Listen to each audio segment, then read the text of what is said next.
we talked about gesso. And this is what, you know, people are usually used to seeing is a white gesso. Now and then you'll see a black canvas, and I don't have it sitting here with me, but I also have a clear gesso, and that's one you would use on, say, thin papers, Bible pages, something if you were doing a mixed media and you wanted to still be able to see the layer that was underneath. Normally, you see white. I've decided to do black because the background of the piece is going to be brown, and so just for the deepness factor of it and maybe leaving a little dark around the edges, I've decided to go with the black gesso. And I'll have there's a link for this in the supply list. You can get it at, you know, probably get it at Hobby Lobby. I don't know. I ordered mine off of Amazon. And I'm just using a regular small brush. I could use a larger one, but I wanted to just use this smaller one.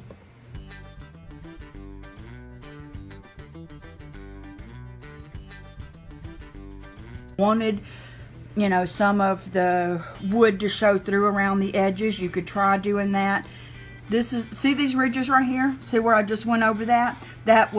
This feels smooth to me, but those are where little gouges happened as it went through the planer at the factory. That's not something that we did here, but that was not, I couldn't feel it with my hand. It's not a, you know, really smooth surface, but I couldn't see it, but that's what that is. If you ever see that on your wood, that's just from what they call the planing process, when they send the boards through a huge planer machine that has knobs in it that sort of scrape off a layer and leave it, you know, the same thickness throughout.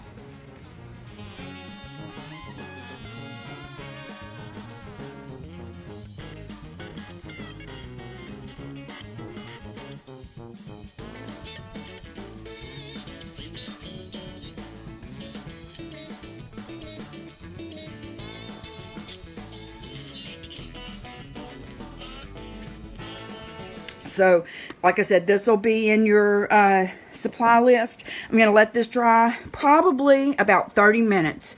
So about 30 minutes from now, we are going to get in here and put something creative on this board. See you then.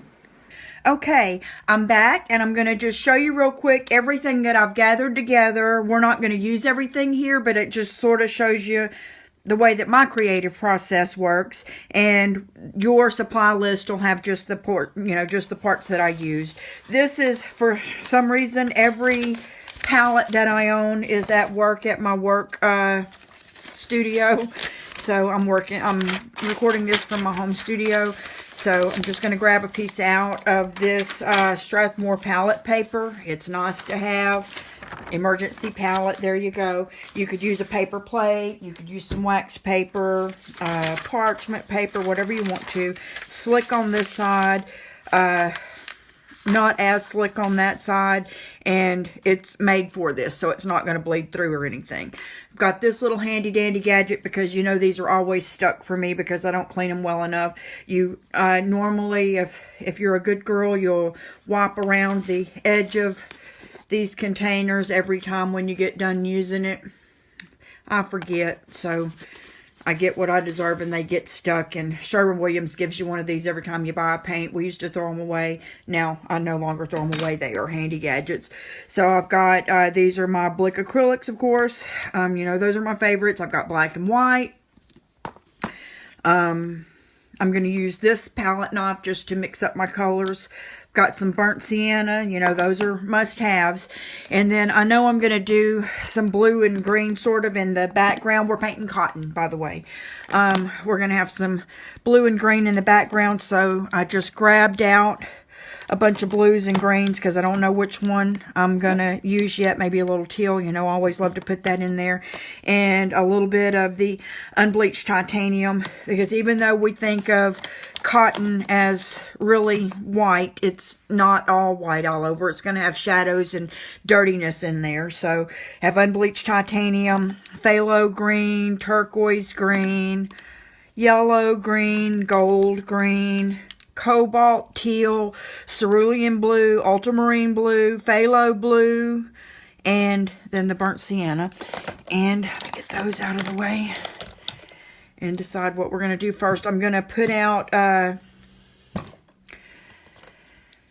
some of the burnt sienna first. I'm not going to put these out until I'm ready to use them, because I'm not going to use all the colors, obviously. So as we go, and this is just a little board that my husband makes for me. These are magnetic. I use them for scrapbooking, but I also put them underneath my paintings a lot of times, especially when I'm recording, because it reminds me to stay within those bounds. And this is going to be so I can pick up this palette and move it around without the paper flopping everywhere on me. I'm going to need some white on there. See, around the edges of that.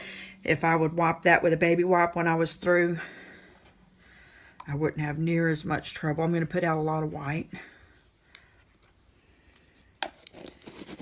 And probably just a tad of black in case I decide to make a little bit of gray or deepen up that brown or something like that. We'll get this out to begin with. This is thick, thick, thick.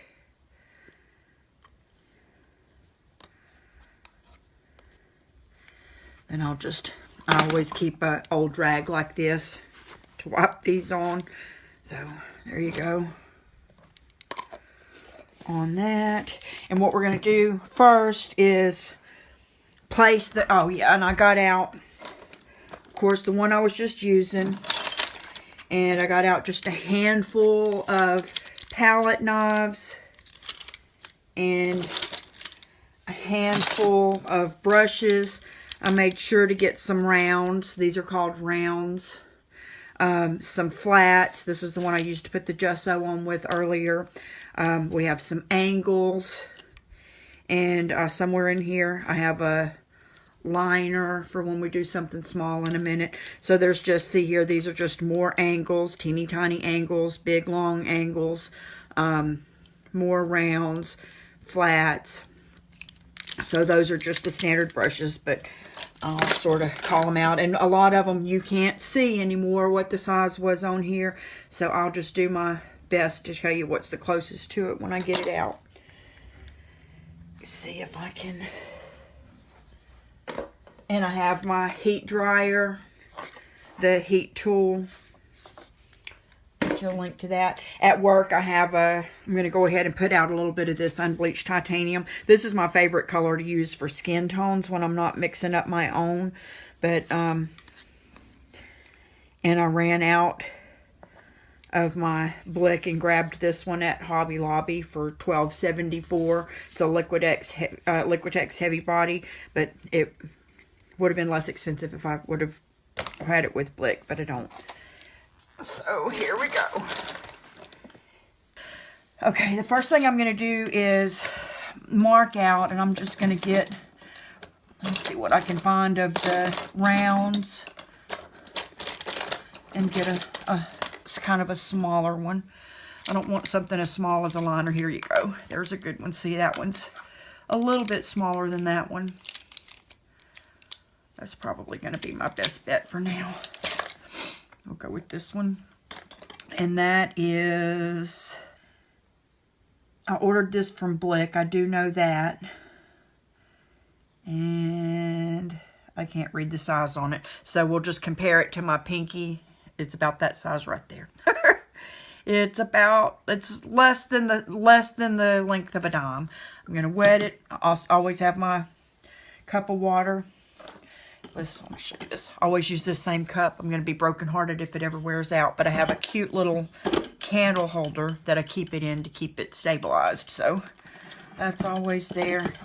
And the first thing I want to do is mark out where my cotton's going to go. I went back and forth on this as to whether to put it in a vase, whether to go long ways, short ways, exactly what to do. But what I finally decided on was this way, and just cotton stems coming off of the bottom of the wood surface. And I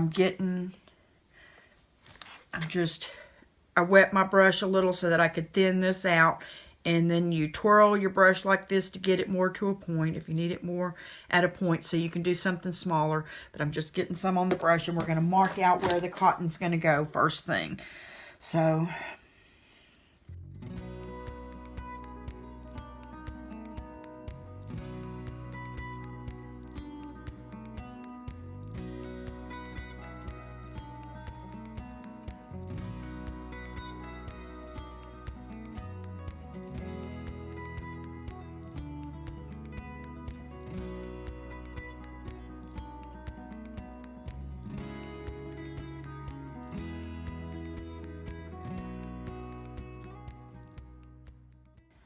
Okay, let me show you the palette here. Even though I've spread this out quite a bit with the water there, you can see that really we didn't use very much paint up there at all. I want to go ahead and put in like the first little bit of a background color. And I'm going to go back to this. That's probably 1.25 inches, maybe. I don't think it's quite 1.5 inches. This is back to the flat. This is the one I put the gesso on. And I'm going to go with the darker of the blue, and that's the phthalo blue. Put a little bit of this on here.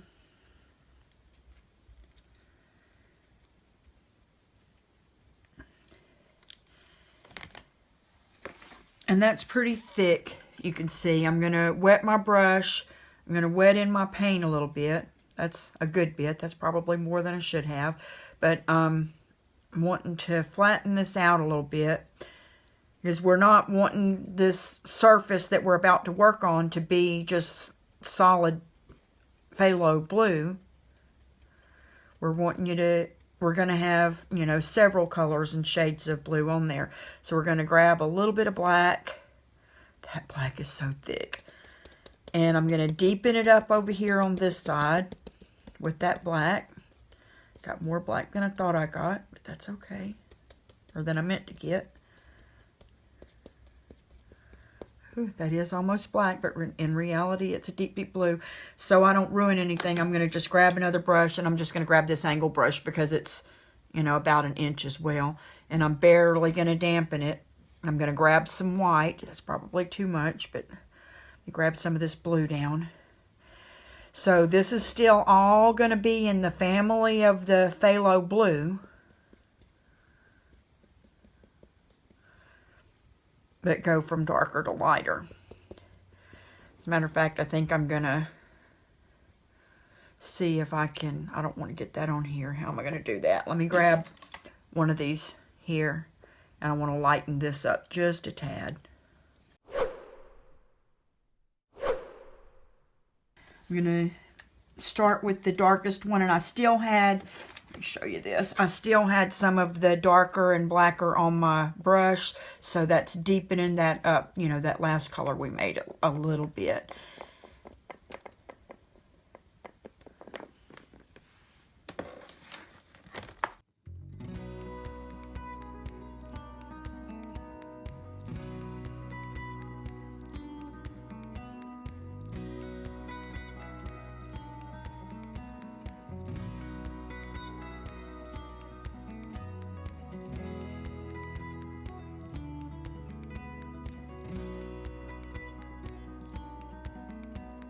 Okay, now I'm going to go to the very lightest blue that we made with the white.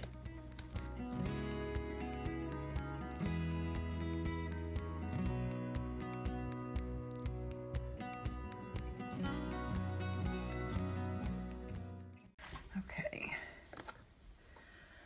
so we used most of that. And I want to go ahead and put, I'm going to be dry just for a second, and then we're going to go ahead and put our first layer of a whitish color on the cotton. I'm going to grab, what brush are we going to grab?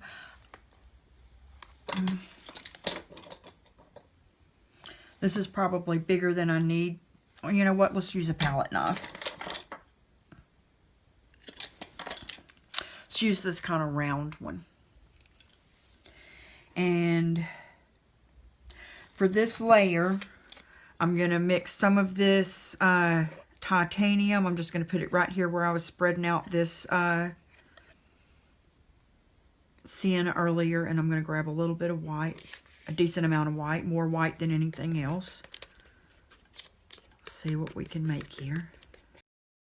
I'm leaving this a little bit swirled, so I'm not making just one other solid color here. It's going to be marbled a little bit through there with all of those colors.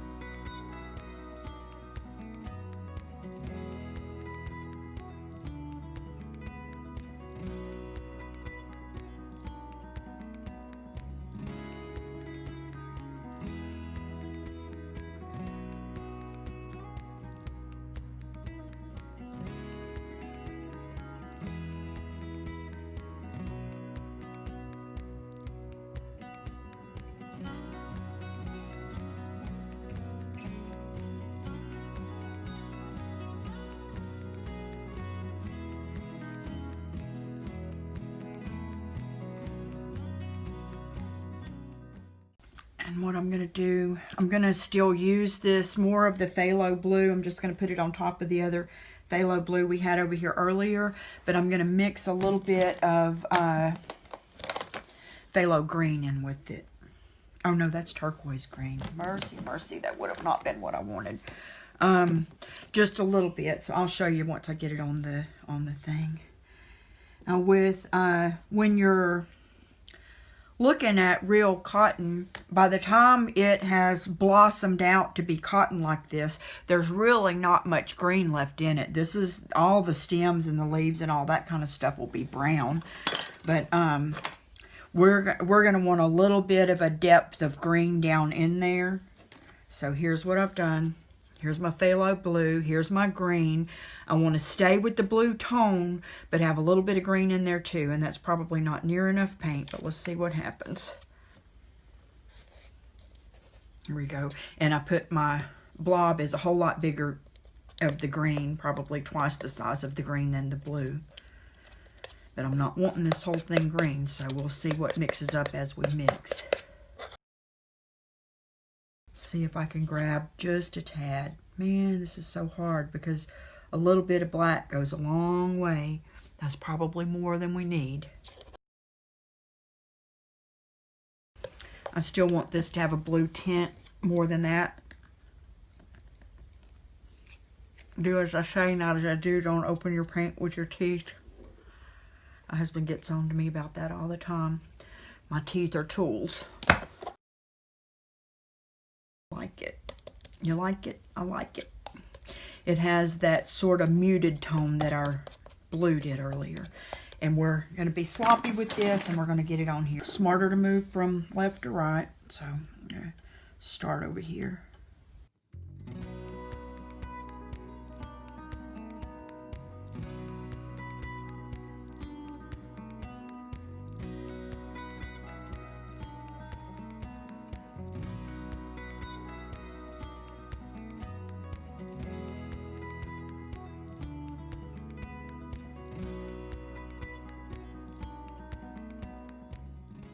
Okay, this needs to dry a little bit, so I don't think I can blow dry enough to stop on this right now. I'm going to take a break and come back, and we'll be right here and move on to the next part.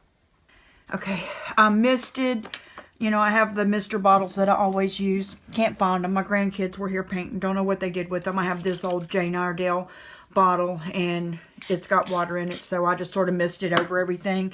And the next thing that we're going to do is mix up a kind of a gray color, and just use the brush and put some blobs of the gray color over each of our blossoms. So I wet my brush.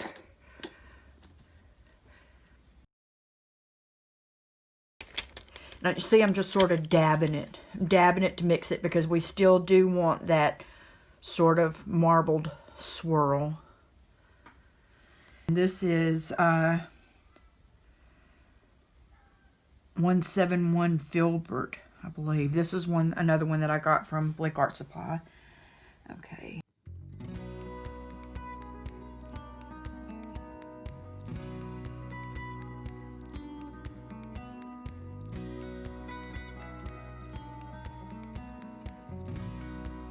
I'm going to go back with another round. This is a little bit of a larger one.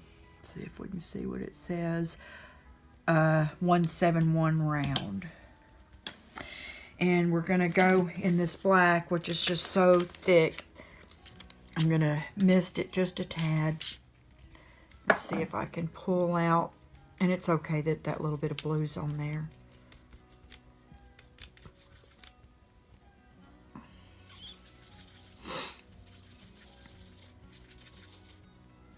That's what's so good about this paint is, for one, it's going to go for and last forever because there's so much pigment in it.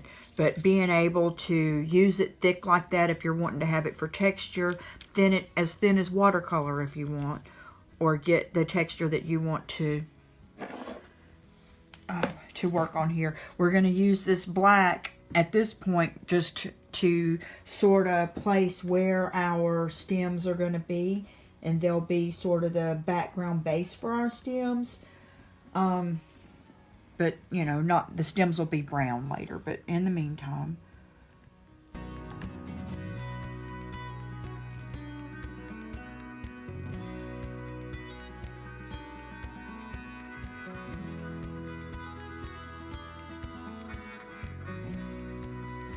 And now if you have a set of cotton stems that you're looking at, some cottons are going to have blossoms are going to have already broken off. So I believe that we should come up here and there.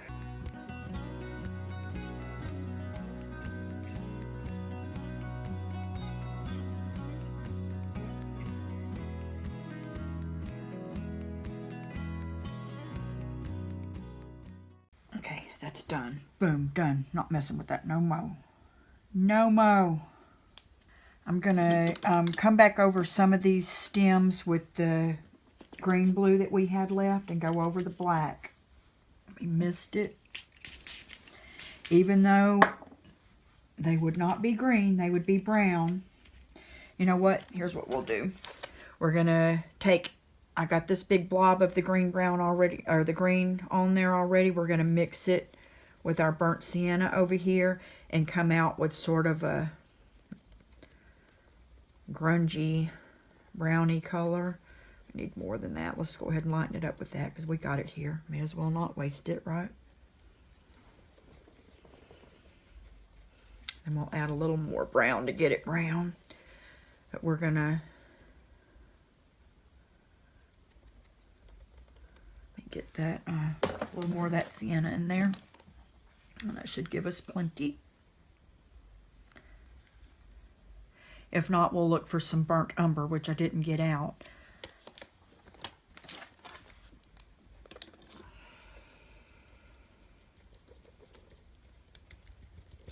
It's not really a good idea to use your brush like that. Let me go ahead and get a palette knife. You know, brushes are not cheap, so it's always kind of smart to not damage the bristles. Okay, see how this is mostly the sienna, but it muddied it up a little bit, and it's still going to have a little bit of that green tone under it that matches the rest of the piece. Ooh, that's a pretty brown. We'll add that in here and there. We're just going to kind of make sure you can see. I'm just going to kind of swirl this through. I don't want it all through there. I want the different tones of brown to come through as we run the brush through it. That's nice.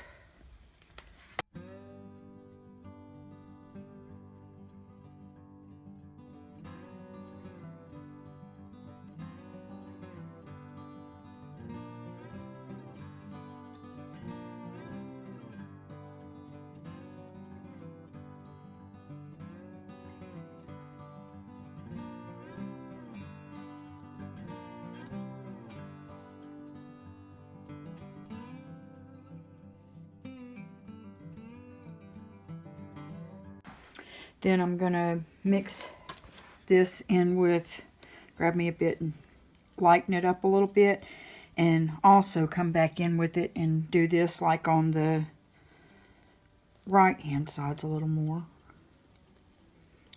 And the areas where the sun would be coming through.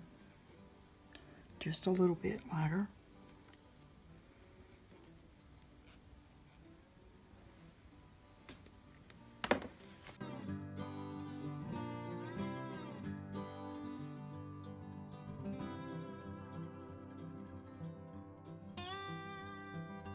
Okay, we're going to do one more thing, and that is put some white on the cotton before we stop to let it dry for a little this round.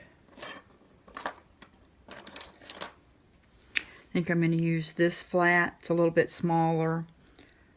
Sorry about that, y'all. My husband called in the middle of that. Okay, so all I was about to do was show you the size of the brush that I'm going to use here, which is It's probably a 1/2 inch, but it's spread out to 3/4 of an inch there at the tip. My water is so filthy at this point that I'm just going, because I'm fixing to work in the white, I'm just going to mist my brush tip to get it to flow good. And I'm getting out a little bit more white because I'm going to go for the pure white portion. I'm hoping that my battery's going to last here for this part. I'm going for the pure white portion on the cotton right now. And we'll still come in and put the details again in the next piece. Loading my brush up really good. I dampened the brush with the mister, and I really need to blow dry that for a second. Sorry. Put in the stem areas next to the cotton. Okay.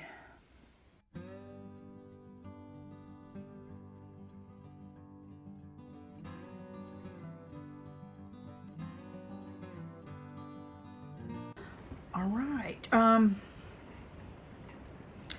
I kind of feel like I should go through, but I'm going to do it in a minute when I'm doing the details. But we'll probably go through and put just a little bit of highlights here and there.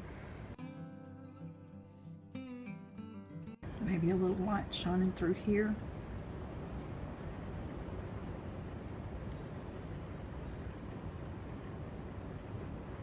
Okay, that's enough of that. All right, I'll see you at the next video.